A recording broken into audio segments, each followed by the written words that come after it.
Okay, so welcome to another episode of Talking Balls, and this is one that I've really been looking forward to actually. So I've got Chef Bros here. I think that I'm trying to think the best way to say that. Chef Bros 274. Yeah, But welcome, Chef Bros. Chef Bros. That's it, Chef Bros. Bros was like a '90s band, wasn't it? Like two twins, wasn't it? Something like that. Yeah. Yeah, good to see you, Chef. Anyway, like I say, I've been looking forward to meeting you. You're always one of the people on the chat who post quite a lot, and you get to know you through that medium, but not necessarily in your own sense, and seeing who you are and getting more of a feel for you. So, yeah, I think it's good to do this. So thanks for coming to do this with me. No worries, mate. Not a problem. I've been wanting to do it. A bit nervous, but yeah, it should be fun. I've watched all the other nights, so yeah, no, brilliant stuff. What you do, so. It's great, and anyone who does this, hopefully it encourages other people to get stuck in and get involved. I think it makes the game better, really, that we all get to know each other a bit more. Yeah. So if you wouldn't mind, then, in fact, I'll tell you the other thing I was going to say to you, and I only know it through the Facebook, through the other group, but obviously know your other name, the one you were probably christened rather than Chef Bros, but Grant Prince, isn't it? Grant, is that right? Yeah. I mean, that to me is a proper, either proper snooker player's name or a rock star or something. That's an awesome name, isn't it? I mean, you must be chuffed to have been given that. You know what? I love my name, especially my surname Prince. I've always liked it. Proper proud of it. Got quite a big family. Grew up in Birmingham. Well, I was born in Birmingham, right? So all the Princes are over there. But yeah, I've got quite a cool name. Yeah, I quite like it.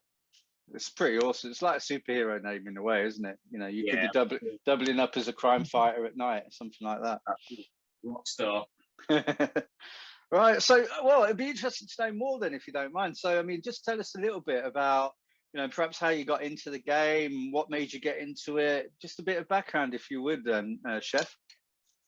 Yeah, so I've always liked snooker. One of my earliest memories of playing snooker, I think I was probably 10 years old. I went round my mate's house, and I think it must have been PS1. Yeah, and we was playing the snooker, and I just loved it. And I remember watching on telly a bit with my dad, and I always remember, because they played quite late, didn't they, the finals on a Sunday. So I remember staying up late to watch them. And yeah, they never really brought games out. I think I got one for the PS2, which was good. And then obviously it must have been 2018 when they said they're making a new one, I was like, brilliant, I'm going to get that straight away. And so I did. And yeah, just sort of been playing it since then. When I first got it, I didn't actually have internet at the time where I was living. Right. So I was just playing the career mode. And I remember when I got the internet playing online for the first time, I was like, because I thought I was good, like, and I thought, bloody hell, here we go. Yeah, always loved the snooker game. Got a lot of time for it. I do like upper games, but quite fast paced. You know what I mean? It's all right with snooker. You can chill out, and yeah, no, I do love it. So yeah, always like the snooker games and snooker. Yeah, yeah. And how did you get into the league then? What made you go towards that? How did you find out about it? Yeah, so I was like I say, when I moved away, I got the internet, and I was probably playing online for a couple of weeks, and then I was playing someone called No Guts No Glory, and we had a really good game. I can't remember who won, and then he messaged me on the PlayStation saying, "You're right, mate, you're a pretty good player. Do you fancy joining a league?" And I was proper intrigued. I was like, didn't even think nothing about it. I was like, "Yes, mate, I'll join a league," and just went on from there, and we joined the league, and it's very basic at the start, but still, brilliant, because like you say, when you're on the get, it's just one frame, and you can get a bit, another frame, and yeah, so like doing that, and we joined the league, and then we became sort of mates, and yeah, the rest is history, and I'm still here, still fighting away. Quality. And it's like you say, about playing other games and the difference between those and the snooker, and I wonder if you feel a little bit that there's something different. It feels to me like it is a game, and of course it's a game, but it also feels to me like a bit of a real human challenge. It's like you're really pitting your wits against another real person who's at the other end wanting to beat you, thinking about their game, maybe a bit nervous about it. I think when I started playing in the league, I was surprised actually how nervous I got. I don't know if that's something that you found. No, definitely. Like I say, when I play on the online, you know, tournaments, don't really get nervous. I just sort of see it's practice. Yeah. But doesn't matter who you're playing in when it comes to the league match. The nerves are crazy. Like you can feel it. You can definitely feel the nerves. Yeah, it's quite weird, really, because like say, you think it's just a game. I remember I used to play a lot of Call of Duty, but to really get the nerves, you almost got a bit of adrenaline. But this, like, it's completely different. It's like if you miss that line by a millimetre, you know, you've completely changed the game. So I think that's where the nerves come from. Yeah. So very tough sometimes. Yeah. Yeah, no doubt about it. And do you know what? I mean, what I want to do, one of the reasons I was looking forward to meeting you today was because this is genuine. This isn't me trying to be some sort of pretend TV host, but genuinely, I remember when we had the Bronze Cup and I played in, well, I say I played, I turned up for it. And and you were doing the commentary with No Guts. And actually what came across, because I watched it back, because I'm a bit masochistic like that, but I watched it back and I found you were just really generous, actually, with what you were saying. And from someone who'd built yourself up and got yourself into the top division, and for a new player kind of listening back, it was really nice to hear. You know, I think you gave some advice and you were talking about different shot selections and were really supportive. And actually, I think for any new player coming in, it's kind of nice to hear from the guys who've been doing it for a bit. And that's actually been something I've really found through it, that the community of people in there is just second to none. You know, it's so supportive, so nice. You'd think that we're all rivals and we're trying to beat each other, but actually you couldn't meet a bunch of nicer people. Yeah, no, exactly that. Yeah, I remember doing the commentary, and I think I had a few shandies, so I was maybe saying a few things I shouldn't have. But yeah, always there to give advice. You know, I think that's what it's about. Like, if you want to be the best, you've got to play the best. And if you want to help someone out to get better, that's a good thing, surely, because then when you meet again down the line and he's progressed, you know, it's a happy day, isn't it? It's a good feeling. And yeah, and like I say, with the community, everyone is just so nice, you know, with each other. You know, any sort of tip or trick or hint anyone can give, I'd like to think, you know, that they would give you. I mean, I've had a few tips off of J-Boy for my break off, etc. And you know, it's that I think it's such a good community. Yeah, there is rivalry. Don't get me wrong, but it's not like a boxing rivalry where you want to beat the other guy up. You know, you generally want them to do crap, but you also want them to do well. Yeah. I like it when you say good luck at the start of a game to someone, and what you're really saying is, I hope you enjoy this, mate, but I bloody well want to beat you well. I want to win this one. Don't you worry about it. That's it. And the gamer tag, I mean, obviously ChefBros274, is there the chef bit? I think it's obvious, isn't it? That's what you do. But the 274, was that just kind of generated, or is there any significance to that? Well, I was actually chef man, and then my mate who's a chef, he brought a brand new PlayStation a few years ago now, and he's like, what should I call myself? I was like, well, we're both chefs, called Chef Bros. He's like, okay. And then I brought the PlayStation off of him because mine broke, so I just kept the name. So yeah, Chef Bros. And so it was obviously me and him, so Chef Bros. And I think the name, the numbers, I don't know, it's just a bit random, really. Yeah. I've been thinking about changing it, but I really don't want to because I quite like it. Yeah. I think really want to change it. You get known for it in a way, don't you? I mean, that's kind of, people know you for that. It would probably be quite a mind bender to change it, really, and everyone have to think of you in a different way. But that's partly what this is for. I think it's just so that we know a bit more about each other outside of the gamer tag. And going back then to, like, so I say the real game, this feels real to me because you've got so much going on. There's a big community. This feels pretty real. However, there is that other real thing that, you know, they kind of get out and do the tournaments and what have you. Apparently that's real. Who's your current favourite player, and is there anyone from the past that you look up to as well? My current favourite, I mean, probably going to throw a spanner in the works here because I'm not sure anyone said it. My current favourite is Judd Trump. Oh, okay, yeah. I mean, I love Ronnie. I mean, I'm 31 next week, so I mean, I'm not as young as some guys, and I'm not as old as some guys. So I think it was probably Stephen Hendry growing up. He's my first real memory, and I just loved him. And then when I got a bit older and I realised how good and who Ronnie was, it just changed. I've just been a serious Ronnie fan since then. Yeah. And then one who I really liked, me and my mum, she used to love him, Ding Junhui. Oh yeah, yeah. Not a time thing. Obviously, it's not done so great. Let's say the past decade, but I think the flag he for the Chinese he carried, brilliant. Yeah. And I think now, I think on his day, there is nobody quite amazing to watch as Judd Trump. So yeah, I've probably got to say Ronnie's only going to be here for another few years. Let's face it. So I think Judd will carry the flag, hopefully. Yeah. So he's brilliant to watch. Yeah, I think that is a new one. I don't remember anyone mentioning Judd, to be honest. And you play on your, I think on the game you play as Robertson, don't you? Yeah, I do. I mean, I love Robertson, brilliant player. It's because he's got a crazy hairdo, hasn't he? And I've not had my hair cut for about nearly 2 years now under this. And then at one point, my hair was like his, and then everyone's like, "Oh, you've got hair." Well, No Gut says, "Oh, you've got hair like Robertson." I was like, "Oh, Robertson, then." So just sort of stuck. My hair's a bit more wild than that now. So I mean, I won't get it out yet. I might get it out at the end. You could have the big finish. The curly afro / perm mess. But very good player, Robertson. Yeah, really good.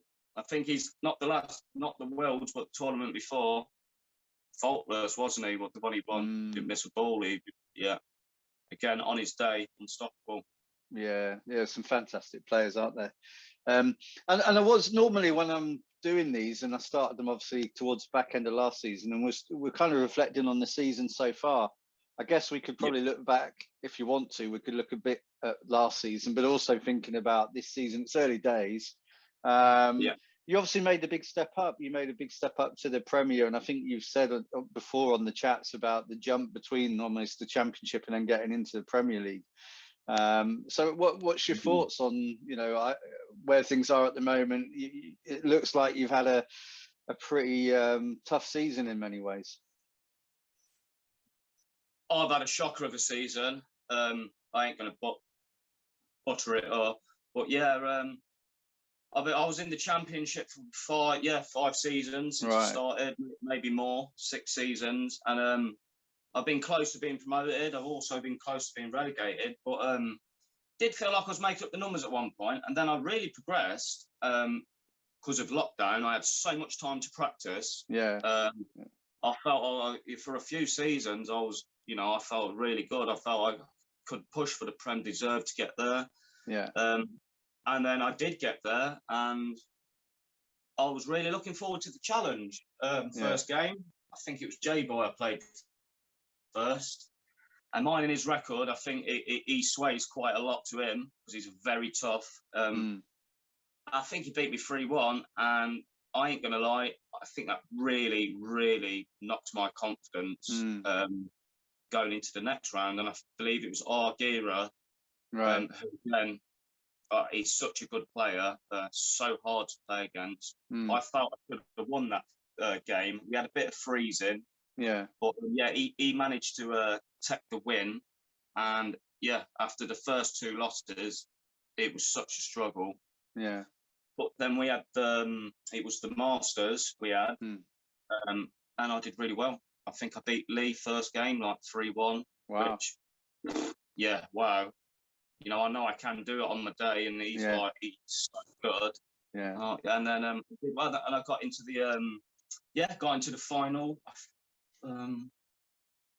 It was a final was against Lee actually. For the semi-finals, and then he beat me. And then third place playoff was against Argira. He beat me, it was 3 or 4-1. So yeah, not very tough season. I wouldn't say I've played bad, just not had no results. Yeah. And to see how good the Premiership players are, they're different class. It's so tough up there. It's it was a very horrible season. I didn't like it one bit.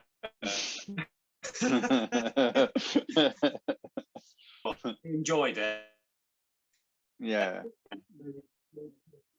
But hopefully I've taken something that I can take into next season. Hopefully I don't carry the bad form on. Yeah.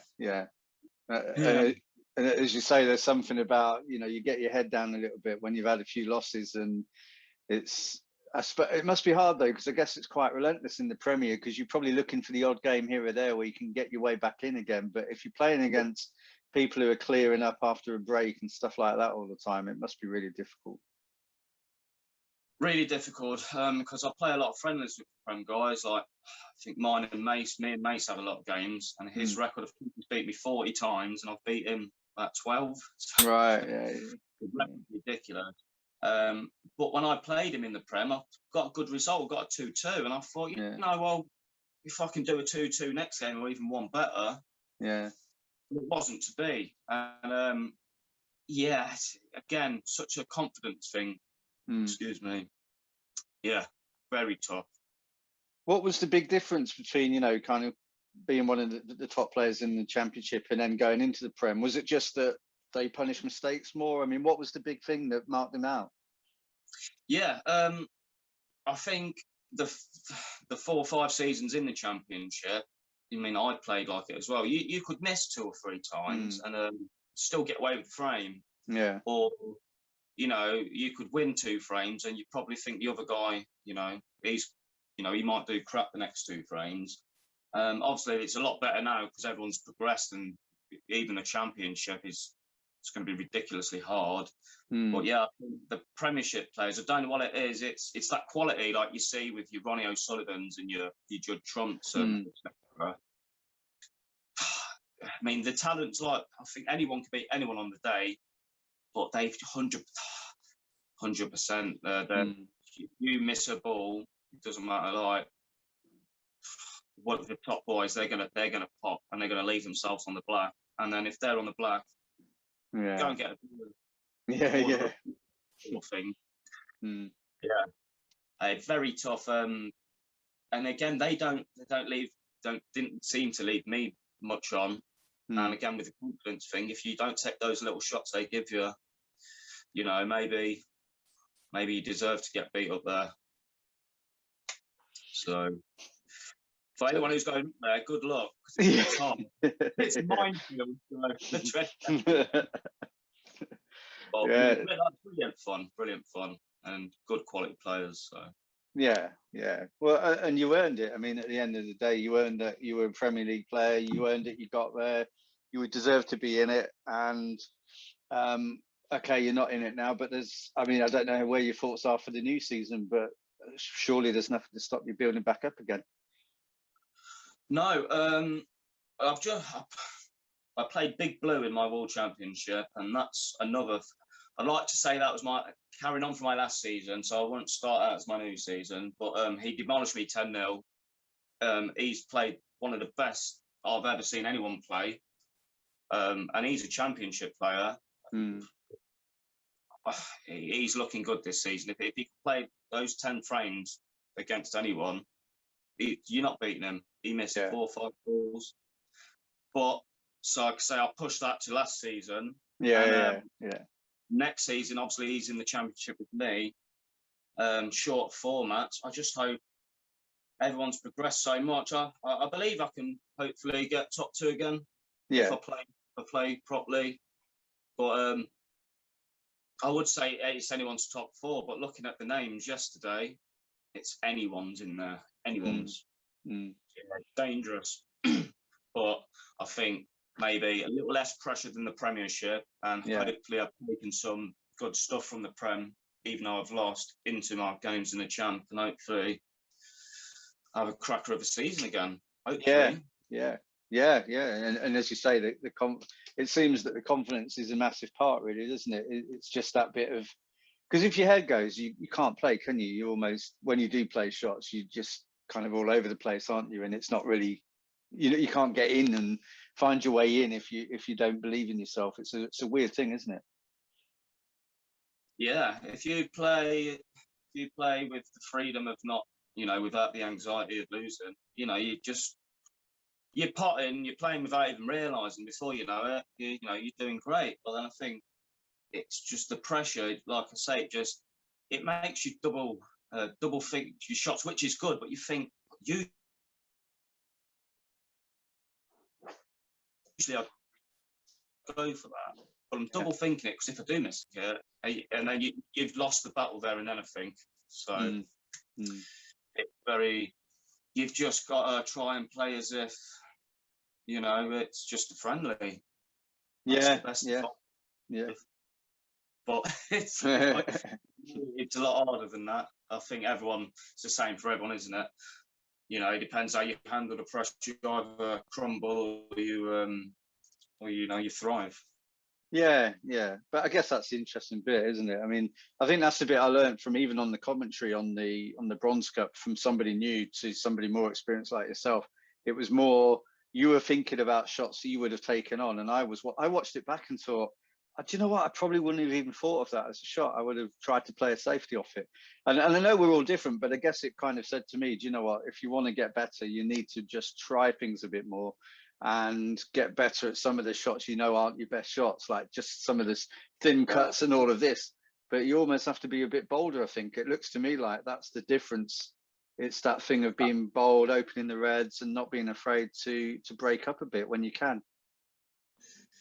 Yeah, that's it. For example, I mean, I used to be quite good at not so much last season. They're very some shots where you think it's potable, but it's ridiculous. You've got to hit it so thin. You're at one end of the table, the ball's over there. You think it's a 1 in 20, 30 chance, and he's going to play safe.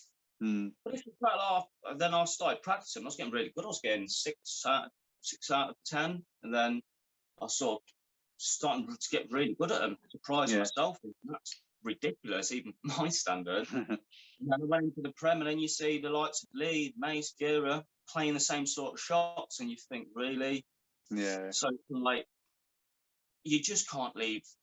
You can't leave a millimetre on. It doesn't matter how tough the pot is. It's going to go in, and it comes from practice. Yeah. Like you say, you'd never take them on in a game. So why take them on? They must have been practicing. So yeah, it's all about that. And when they go in, it's brilliant, Yeah. And like taking the blacks into the pack. All the top players do it. It's just a bit of luck, isn't it? Because the amount of times the white will go in, or your pot colour, or get stuck behind the red. It's having that confidence in your shot selection to be able to hit that hard enough and good enough.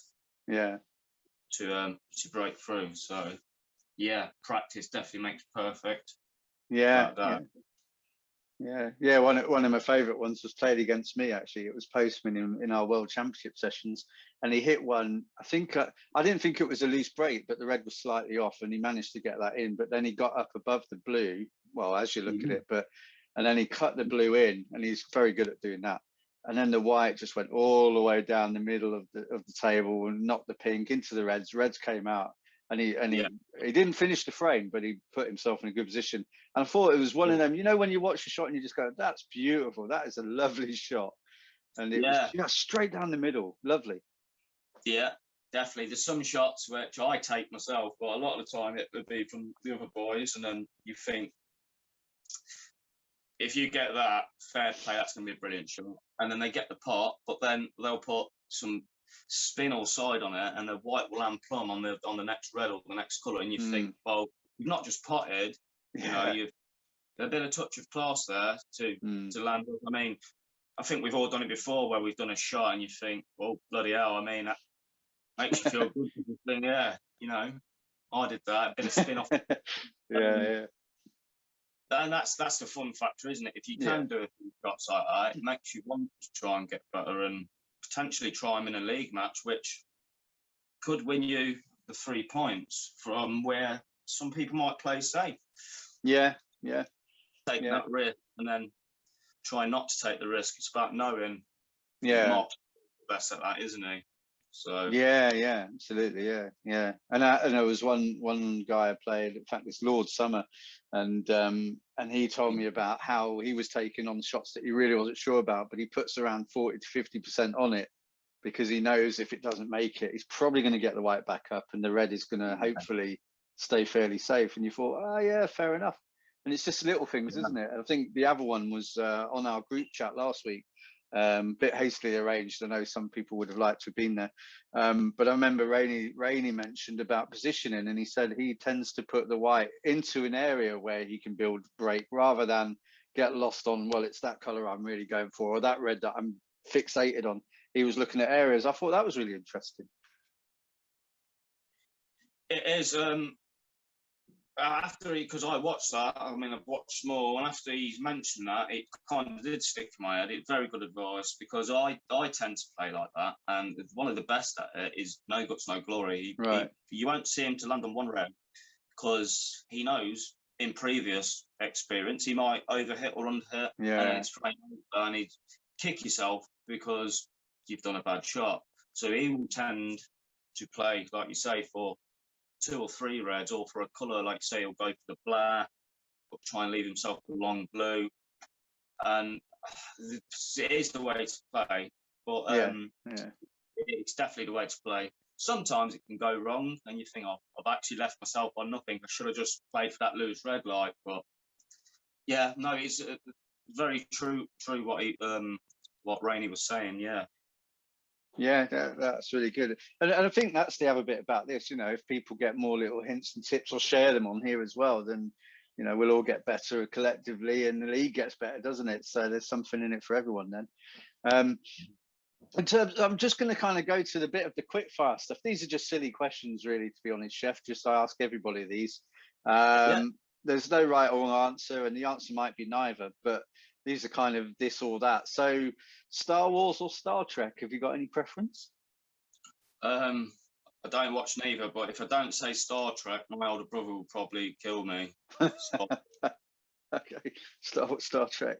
The second one is more about style of players as opposed to the individuals, but you can go with what you want. So this is going back a bit. Cliff Forbin or Alex Higgins? Alex Higgins, 100%. Right, okay. Any particular reason?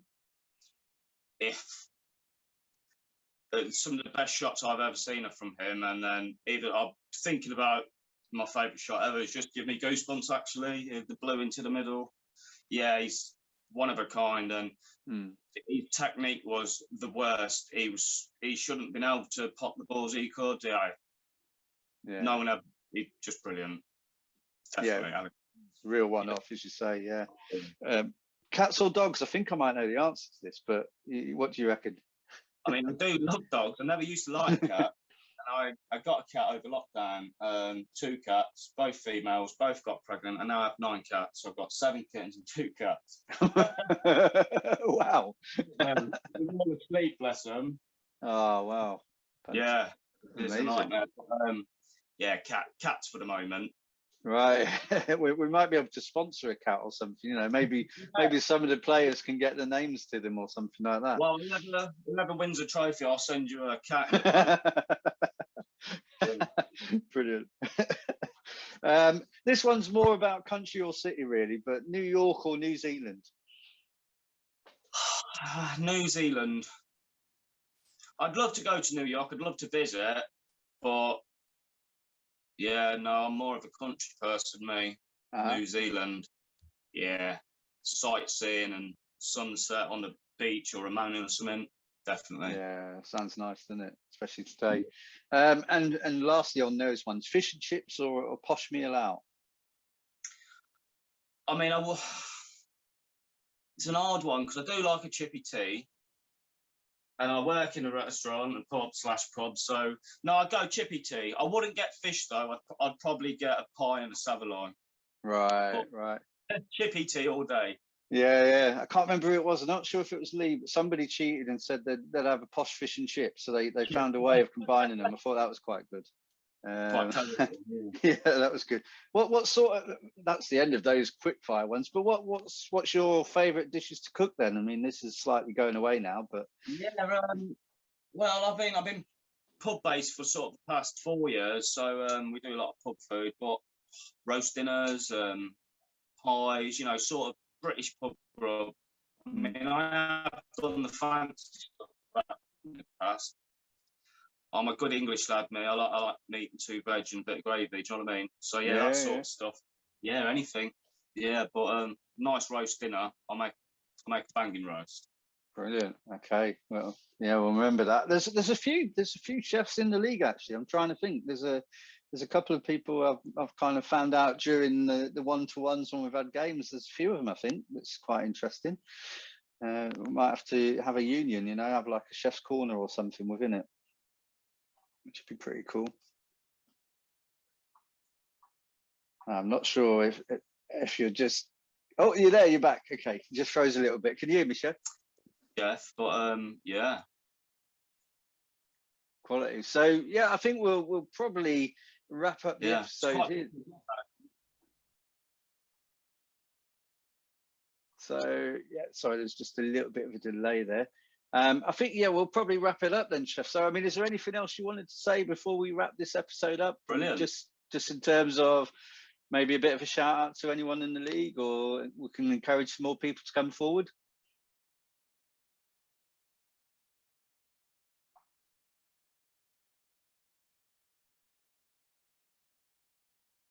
Okay, I think we'll stop it there. I think the cats have got into Chef's internet there. So we'll stop it, but that's the end of the episode. We'll post this very soon. We'll try and get one out every Wednesday. Yeah, first and foremost, it's turned it from good to brilliant. So shout out to you lot. And then just good luck to everyone really in the new season. And go easy on me. I'm tender from last season. But no, yeah, good luck to everyone and keep it all up, and thank you to you. Quality. Thanks a lot, Chef. It's been a blast. Thanks very much.